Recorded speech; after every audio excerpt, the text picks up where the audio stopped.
Hello guys, for today's video gagawa ako ng simpleng merinda guys. Namimiss ko to, hindi ko to nagawa. So first time ko to gagawin guys.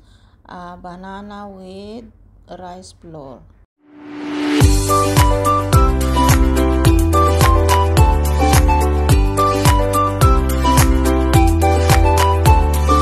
So ayan guys, chiquita yan guys na saging. Hindi yan Indian banana kasi wala akong nabili na Indian banana guys. So yan na yung try ko gawin. So yan, babalatan ko na siya guys. So samahan nyo ako sa aking pagluluto o paggawa ng simpleng merinda guys. So ayan, balatan ko na siya.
So yan, tapos na siya guys. Ayan, pinong-pino na siya. So lalagyan ko rin siya ng konting vanilla. Ayan. So konting baking powder para malambot. So brown sugar. Lagyan ko ng konti kasi matamis naman siya dahil hinog na hinog yung saging. Nilagyan ko siya ng ayan, nilagyan ko ng konting brown sugar. So yan yung guys, pastries na rice flour. So ayan, nilagyan ko na siya para i-mix ko na siya guys.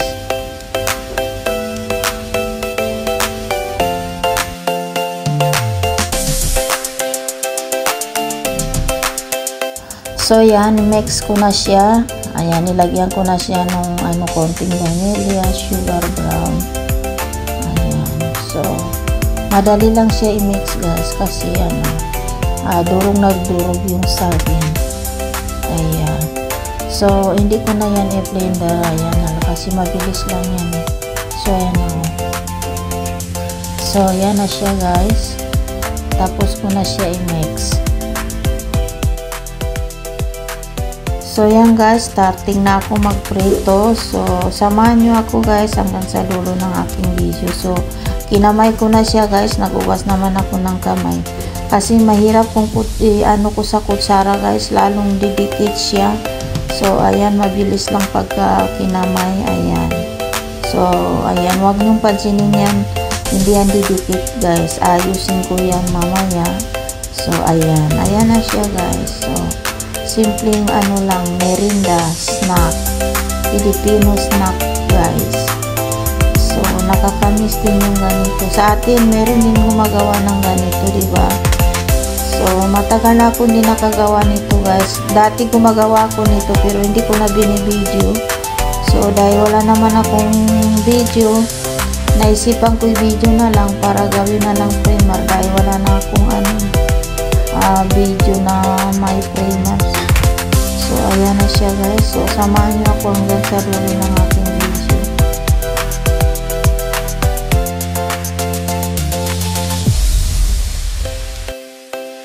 So yan guys, medyo sunog yung first time. Ganyan talaga, lagi sunog yung ginagawa ko. So okay lang yan, parang katamtaman lang yan siya, pero brown na brown. Pero mamaya sa next gagawaan ko ng paraan na maging light naman siya ng konti kasi nagiging dark siya guys, pero okay lang, diba? Kung ako mas gusto ko yung kanyang ka brown. So ayan na siya guys. So ayan, tatanggalin ko na rin yan para hindi na siya masunog.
So yan na siya guys. Tapos na ako magprito ng banana with rice flour.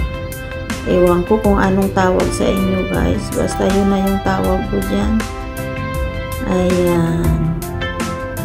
So yan guys, kain tayo. Sino mahilig niyan? Ako mahilig talaga ako ng ganito guys, yung may mga harina na pagkain, lalo na yung maruyo. Ayan siya guys, oh. Ayan, maganda. Luto naman siya sa ilalim. Akala ko kanina hindi siya naluto. So, luto naman siya at napakalambot guys kasi nilagyan ko ng konting baking powder. So, mabango dahil meron din vanilla. Nilagyan ko rin siya ng konting vanilla. So, ayan guys. Ayan guys, thank you so much sa suporta. Team Sulit Liquid Team, sa mga admin, sa mga iba pang mga bisita dito, maraming salamat sa panonood. Sendrix Channel, mega love shout out sa iyo. Pasensya na guys, kagigising ko lang talaga. So ayan, merinda na tayo guys. Hindi muna ako magkakape guys dahil tumataas masyado yung dugo ko. Ang ginagawa ko ngayon, yung isang sase na kape, 2 bisis ko timplahin kasi ano guys, tumataas talaga yung dugo ko. So ayan, inom muna ako niyang basil seeds. So ayan guys, kain tayo. Ayan. So napakalambot niya guys, mabango pa dahil dun sa vanilla. So thank you guys sa mga nagsusupport. Maraming salamat. Sulit Liquid Team, sa mga admin, Sendrix Channel. Ayan. Bye guys.